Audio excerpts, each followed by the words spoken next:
But just the start of the newspaper review.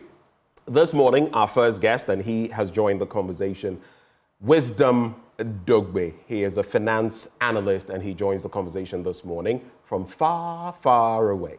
Good morning, Wisdom. Good morning, Ben. Good morning to your viewers. All right, I'm sure you have some wisdom to share with us this morning. Lots of it, as always. So I'm going to leave you. Sweetie is also here nodding. We're going to leave you in a minute or a minute and a half to share your thoughts with us. And right after that, we'll cut straight into the papers. Perfect. And I'll just jump straight into it, right? I am surprised that despite the public outcry, we're still hearing that SNIT is forging ahead to sell a stake in these high-end properties to the MP and Minister for Agriculture, Honorable Brian Champon, and his Rock City Hotel. It's a really serious thing. It seems that the voices of the masses do not mean anything anymore to some of our leaders these days. That disregard for the wishes of the people. This is a trend we haven't seen in this country before, at least not in my lifetime, and I concur that I'm not that old. But on a more serious note, I think that peaceful demonstration makes our democracy even stronger, and if the government will not listen to the people, I think it makes perfect sense to embark on this demonstration that is being planned, to attempt to get the right attention and create more awareness about the phenomenon of sharing state-owned properties camouflaged as legitimate sale. This is not in the best interest of the nation, and someone has to stand up against it. That is why I commend Honorable Okujeto Ablakwa, for his courage in championing this cause, including his effort to introduce a bill in Parliament to prevent legislators from buying state properties. Look, none of these makes sense to me. And I need more information to understand what type of strategic decision that SNIT is making over here with the proceed or trying to sell these properties. To be honest, I think that government officials who are appointed by the government or by the president, these officials should not be buying anything being sold by public institutions that are led by officials appointed by the same government. Unless such a sale is open and transparent, and free of any appearance of conflict of interest and corruption. The optics of it looks really bad, and it smells of conflict of interest, plain and simple. And I mentioned here before that when such properties are sold to government officials, it raises very serious questions about conflict of interest and potential corruption and lack of accountability. I think it's an abuse of office if an official seeks to unfairly benefit directly or indirectly from their positions. And I'm not buying that whole explanation that Rock City Hotel is the highest bidder. It doesn't look right regardless of how much they offer or they put on the table.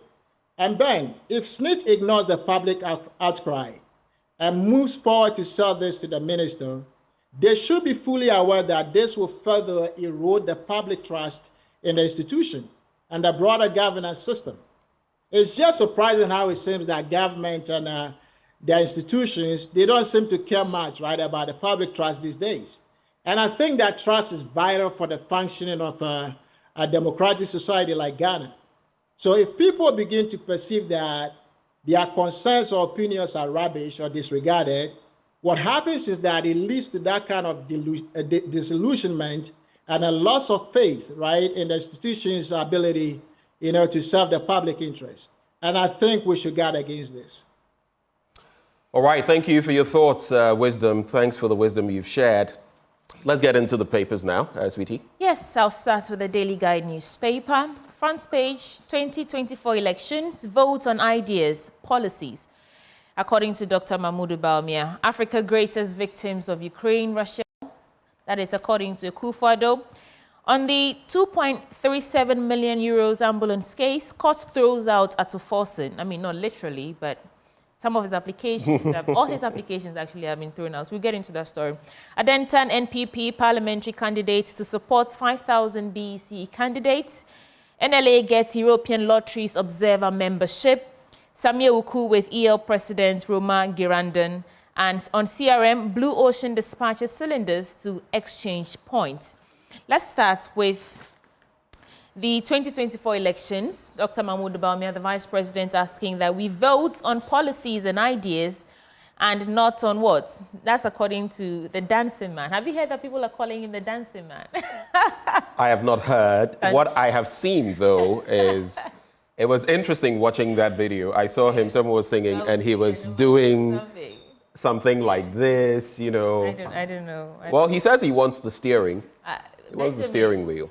It will surprise you that people will actually fall for this, and what he's admonishing us voters to do, this will just fall on deaf ears. But let's get into the stories. So listen. The young people are everybody. I mean, these politicians. Symbolism is important. Yeah. If you look at American politics, for example, in the past, some things have been crucial to people winning elections all the way from the days of John Fitzgerald, Kennedy, and all of that. You can go back to Akufo-Addo and Kalipo, but you see, there are two things involved when you play these games. It's either you win the people over, or you lose some of them, or probably most of them, because it could either work for you or backfire. In the case of the Kalipo incident, it worked out well. It was denigrated, and then now people started associating with it by taking a sip of it. I, in fact, remember even Silawusu Ekufo, now Minister for Communications and Digitalization, with Ekalipo. And some people associated with the brand, and there was the high five, do you remember? And people would, you know. But if it could also backfire.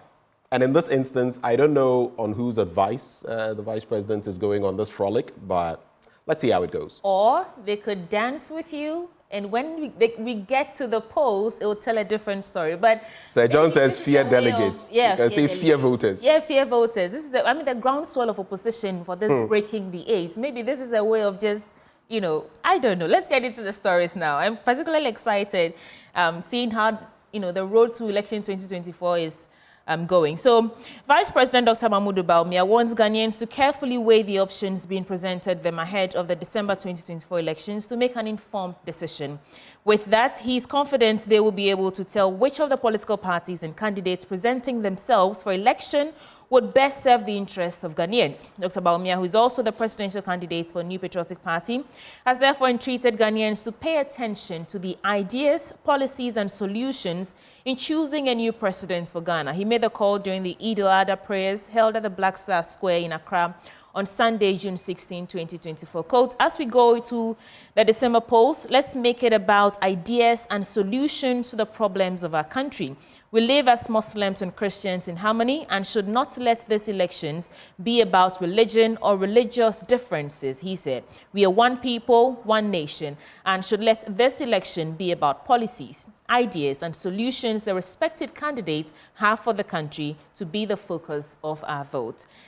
I'll come to you, Dr. Dogbe, but let me quickly do about 3 stories, and then we come to you for your reaction on all of them. Yeah.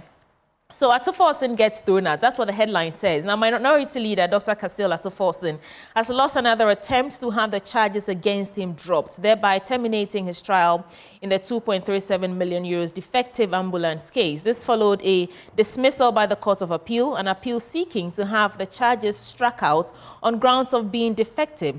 Now, a 3-member panel of the court, constituted by Justices Bright Mensah, Battels Kojo, and Nasifasta Amalebu, in a unanimous decision, has dismissed the appeal, holding that it was without merit. A High Court in Accra earlier dismissed 2 applications filed by the MP, asking the court for order of injunction against the Attorney General, Godfrey Yeboadami, or his office from further prosecuting the case. So Atuforsen had earlier filed an application before the High Court for an order striking out the charge sheet against him for being defective. He also sought an order directed at the prosecution to provide further details in the particulars of offense of the specific act that constitutes acting, quote, without authorization or intentional misapplication set out in the charges against him. We've all been following this case, and I mean, I'll reserve my comments for Dr. Dugbe. Napo feeds 1,200 kids in Kumasi. I think feeds has been spelled wrongly. 10 migrants found dead in Mediterranean. That's on international front. And NLA gets, let me get into the story. NLA gets European Lotteries Observer membership status. The National Lottery Authority has been granted the status of an observer member of the European Lotteries, effective June 17, 2024. The decision was taken at the General Assembly of the EL Industry Days seminar being held in Salzburg, Australia from June 16 to 19, 2024.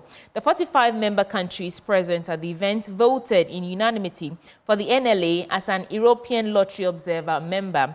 This comes on the back of a strong pitch by the Director General of the NLA, Samir Wuku, at the EL Public Seminar Order in Brussels in February 2024. Mr. Wuku was invited to share the views beyond Africa on illegal gambling in Ghana, following which he made the pitch. Subsequently, the EL Secretary General, Ajahn Van Tiver, requested the NLA to officially write to the EL and go through the application process, which required the submission of the authority's financial statements, expenditure on good causes, and responsible gaming certification. So after all that, they've been granted membership status. But these three stories for your reactions, Dr. Dugbe. Sudi, I tend to agree with Dr. Bawumia about voting on policies and not religion. I agree with him at least in part. You know, he's making a valid point, and he also said some commendable things which should resonate with all Ghanaians. He said that Ghana has been a peaceful country, in fact, the most peaceful country in all of West Africa. And this peace is because of our religious tolerance.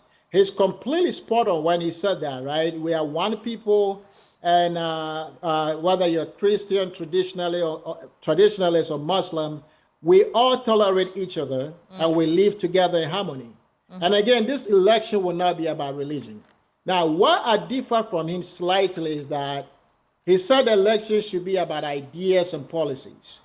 I may be wrong, but I would say that elections should be about track record, accomplishments, and policies. And there is data available to Ghanaians on the performances of both Dr. Bawumia and also former President Mahama when they were VP and president respectively. I think that Ghana is at an inflection point with these elections, considering the serious decline in the economy. So just ideas and policy proposals should not be the defining factor about performance and also track record, Sweetie. And I think that when Ghanaians look at the performances of the Mahama government and the government that Dr. Bawumia has been part of, they can better gauge the abilities of these two flag bearers, right? I mean, the abilities to effectively implement policies and deliver on the promises that they are making today on the campaign stops. And I'll say the obvious here that the candidate with a proven track record of achieving results, that is the candidate that I hope that the voters will pick, and the most likely and capable of translating those policy ideas into tangible actions and positive outcomes, you know, to deliver the nation from our current economic disaster. We are in a disaster, whether you like to call it a disaster or not. And Sweetie, I'll say that the voters will be better off if they consider the candidates based on the history of, you know, demonstrated accountability and integrity in their previous roles. If you look at Bawumia and Mahama, who between them will look the average Ghanaian in the eye and admit that I was wrong with this and that, and I've learned this and that from that experience. And so going forward, I'll do this and that to prevent such failures as I lead our great nation. I believe that integrity and accountability and being able to admit mistakes and demonstrating a willingness, you know, to turn those failures into a learning moment, I think that that is a hallmark of leadership, and it should be very clear to Ghanaians who between these two leaders, you know, they can trust on that metric. Okay. Now, of course, right, policy ideas are great, but Ghanaians should judge these ideas, right, that Dr. Bawumia and His Excellency Mahama, they have on the practicality and also the feasibility of these ideas and promises, the candidates' consistency, and also their long-term vision for the nation and their experiences and competencies, Sweetie. Politics of honesty, Doc. I don't think that exists here in our part of the world, but let's see which of these presidential aspirants can actually look us in the face and say, yes, I did something wrong and you know, given the chance, I'll do it right. But let me just do one more story in the Daily Guide newspaper. Kenneth Japong. See, when you're done, I would like to talk, give a brief comment on the ambulance case, okay? Yes, do that before I get into other stories. But it has to be brief for the sake of time, Wisdom. It has to be very brief. Of course, of course. I want to believe that the courts considered all of the facts of the cases and decided to dismiss Honorable Atufor's appeal. For as long as the decision was founded in law and not political influence, I think that we need to accept the ruling of the court. That is their job, but I believe that Dr. Atufor has a legitimate claim over here, Ben. On a broader note, right, as far as this case is concerned, that week when the Law House was commissioned, I think that week should have been arguably one of the best days for the Attorney General's career, where he had both the president praising him and one of, the Chief Justice also heaping praises on him for completing the law project. This is a good win for him, but it pales in comparison to what I like to believe has been a series of damning revelations or allegations that are made by Mr. Jakpa against the Attorney General in open court. When it comes to this case, right, we need to understand that the impartiality and also integrity of the legal system are very critical when it comes to, upholding the rule of law and also ensuring justice. And in my little knowledge about judicial process, a very critical aspect of this integrity of the judicial system is the concept of recusal. That is why judges and lawyers are sometimes expected to remove themselves from litigations, where there is an appearance of impartiality or likely compromise of their fairness. And so I think that there are repercussions when the Attorney General disregards the judge's advice to recuse himself from the case, especially with such explosive allegations that the AG said to Mr. Jakpa that he wasn't the target and that the real target was Dr. Atufor. Well, those are still being confirmed, Wisdom. The court will do its work. That's why I said those are allegations, that regard. Right? And as for whether he'll recuse himself or not, the justice of the court has given him the option of doing so. Of course, there will be consequences. I mean, whichever way you want to look at it, a picture has been painted about if he's in there. I mean, he's cross-examining Jakpa, for example, and Jakpa is, also, leveling accusations against him and all of that. How that could go, it's a bit of a gray territory. But if the Attorney General wants to go ahead and do this, I mean, it's his call, not ours. It's his decision whether or not to recuse himself. So that is that. But don't we have other lawyers that could handle the case, though? Anyway. But the point I'm making is it's his choice. It's not obligatory. It's up to him to decide whether to or not to do so. Okay. Kennedy Japan dismisses going independent and money politics hindering women's participation in governance. This is the Asin Central Constituency Member of Parliament saying that he's not going independent. There were rumors about him leaving the NPP, but looks like he circled back because we've seen videos of him being friendly with Dr. Bawumia and all that. So that's just to clarify that he's not going independent. I'll do some quick headlines in two other papers and then I'll hand over to you, Ben. The Anchor newspaper, angry residents threaten demonstration against Newmont over community mining project. Former workers of BCM Ghana to petition Shrine over alleged injustice.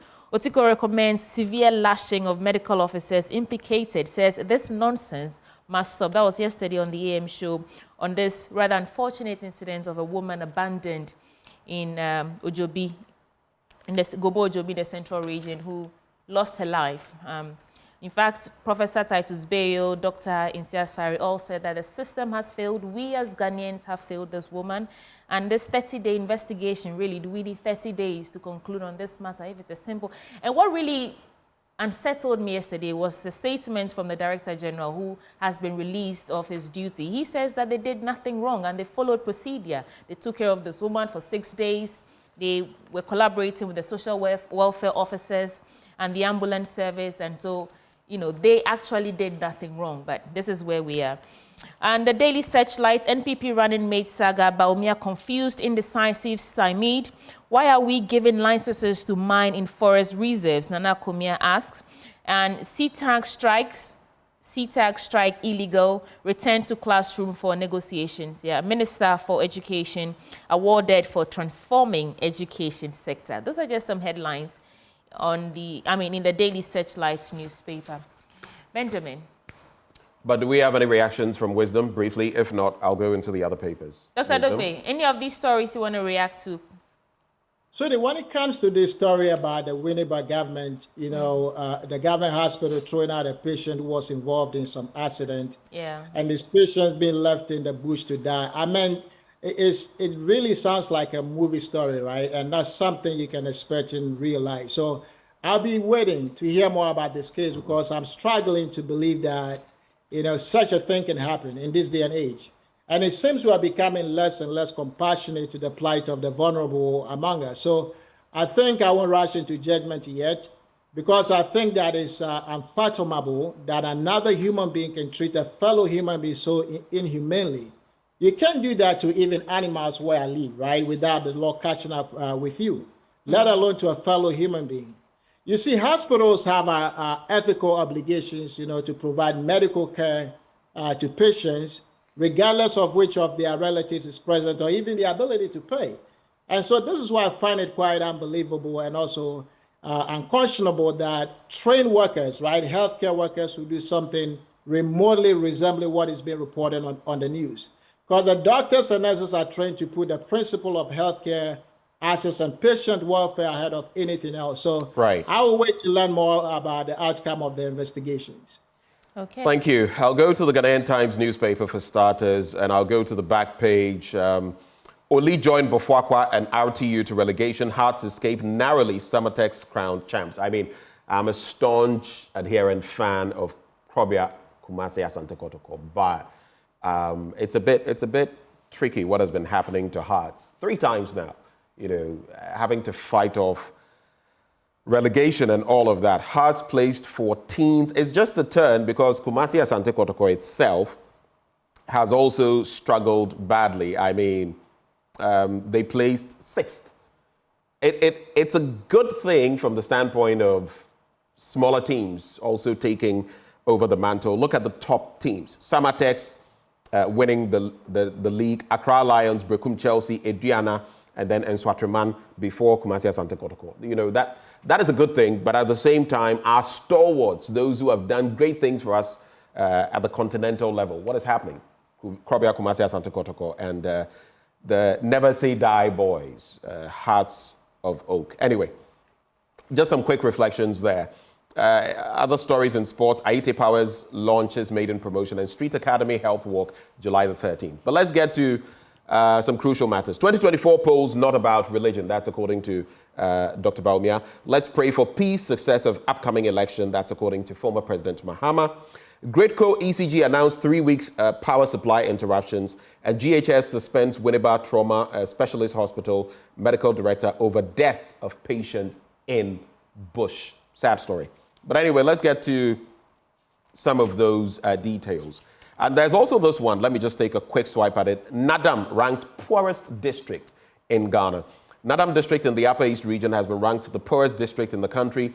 Data from the Multidimensional Poverty Index report has revealed. The scorecard further revealed that the district was confronted with intense poverty as its MPI rate stood at 68.6%. It is more than 11 times higher than the national rate of 24.3%, according to the scorecards. You can get further details on page 3 of the Ghanaian Times newspaper. But, like I've always said, some parts of the country, especially up north, we've not been fair to them. Before independence and even after independence, it's been really sad, the case of underdevelopment in these areas. But let's get to this. So the Ghana Grid Company and the Electricity Company of Ghana have announced a 3-week interruption in power supply due to a reduction in gas supply from Nigeria since last Wednesday. The West Africa Gas Pipeline Company, in a statement, explained that the reduction in gas supply was due to maintenance work being undertaken by a gas supplier in Nigeria and was projected to last 3 weeks. That was a joint statement by Gridco and the ECG. I guess that is also going to bite into our power. But Ministry of Health to roll out new health insurance policy for non-residents July the 1st. There's a statement on this which we'll bring to you at some point. But the Ministry of Health is to roll out new health insurance policy for non-residents who travel into the country from July the 1st this year.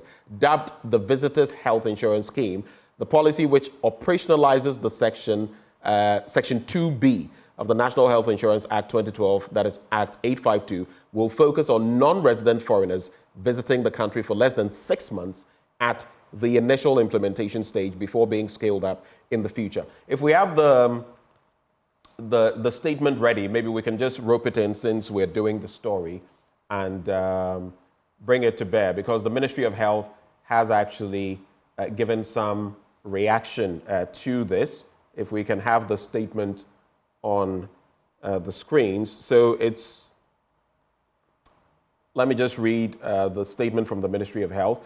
It says, statement on mandatory health insurance policy for non-resident visitors. The Ministry of Health would like to clarify that the recent announcement regarding a mandatory health insurance policy for non-Ghanaian resident visitors is a proposal from the National Health Insurance Authority and not a policy of government. While the proposal aims at ensuring the foreign nationals have access to healthcare during their stay in Ghana, it is important to note that it has not yet been discussed or approved by Cabinet. We urge the public to disregard any misinformation that may suggest that the policy has been finalized and its mode of implementation settled. We assure the public that any policy and its implementation shall be thoroughly scrutinized and taken through all necessary protocols to establish its benefits for the people of Ghana before being settled on. And that's signed by the Minister of Health, Dr. Bernard Okoboy. So details there, if you've been worried, that is the latest from the sector minister himself. Vice President Dr. Mahmoud Bawumia has appealed to Ghanaians not to turn this year's election into a religious one, but focus on the issues that will help deal with the challenges confronting the country.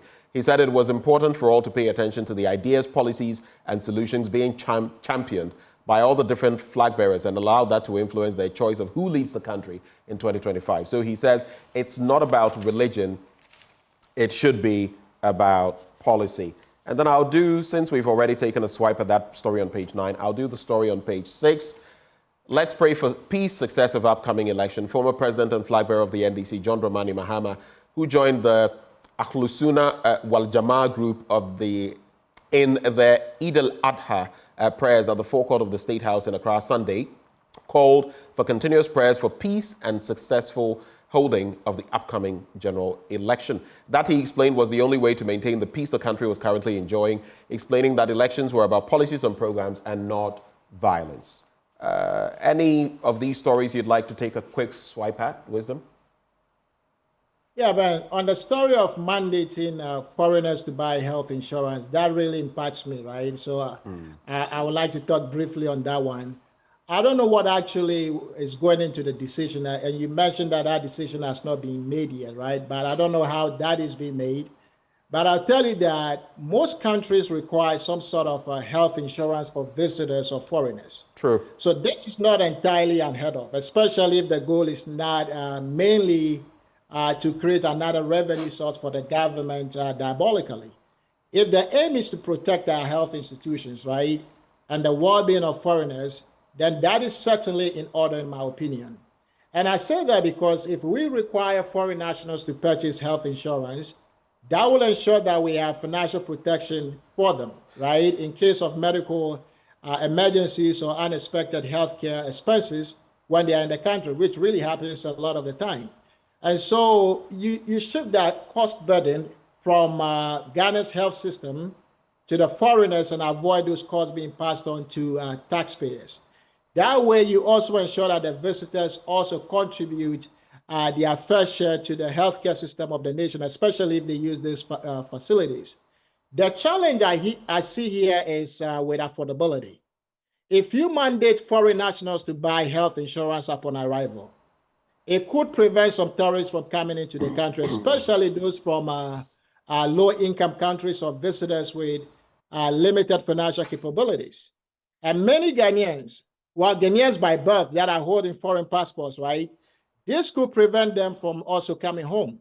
So there is a real adverse impact on tourism and business travel in the sense that it could deter tourists and business travelers from visiting the country. It is an additional travel cost and a hassle of obtaining such health insurance covering even upon arrival, Right. I think that could discourage travel and the nation could lose in tourism revenue. Okay. I'm going to wrap with these stories. You can react to only one of them because of time. Economy Times. FDI volumes shrink for first quarter 2024. And we're being told that figures emanating from the Ghana Investment Promotion Center indicate that FDI, foreign direct investments, legally registered in the country have increased slightly in value but declined in volume. So they totaled 123.06 million against 106.02 million recorded in the same period last year. But the total number of projects declined marginally by 11.11%, recording 32 instead of 36 compared to last year. Then Ghana's youth unemployment at around 7.16%. That's an African Development Bank report. You can get details of that from the Economy Times. But I'll wrap with this. CD to end year at 15.91 to $1 as analyst revises forecast. So financial analyst IC Securities has revised its earlier forecast for the year. It projected 13.2 to the dollar, but now it is saying it's going to end the year at 15.91, which is practically close to 16. No comfort in there. You have maybe 20 seconds to react, and then we're gone. Wisdom. Ben, as I've been saying, the depreciation of the city is very troubling, right? Considering the devastation it is having on businesses and consumers across the country. You see, with this depreciation of the city, we should be getting relatively more for exports, right? Because these exports are now comparatively more affordable, Right. in competitive international markets. And that by itself could lead to higher demand for our products. The problem is that Ghana has more imports than exports, which brings me to my second point quickly, and I'll be done. That is one side of the international trade coin. The fall in the value of the city means that we pay higher cost, for the goods and services that we import. And so with imports higher than exports, you are left with a net deficit. And so because we are paying more, right, for imported goods and services, I think it's contributing to the high inflation in the country as well. Thank you, Wisdom, for joining us with your thoughts this morning. Sweetie, it's been quite a review, but we have to go now via into sports. But right before we do, Endpoint Homeopathic Clinic helping us bring you this segment as always. They're offering you prostate screening for free if you're a man, fertility screening for free if you're a woman. All you have to do, reach out to them at any of their branches. Here in Accra, at Spintex opposite the Shell signboard, Kumase, Chronomabwe here behind the Angel Educational Complex, Takrade Anaji State, Tema, Community 22, Tichiman Hanswa, and Esiaman Zama. You can also reach them via phone on 0244 867 068 or 0274 234 321. Endpoint Homeopathic Clinic, the end to chronic disease. But there's a lot in sporting action from the Euros and others coming your way shortly. Do stay.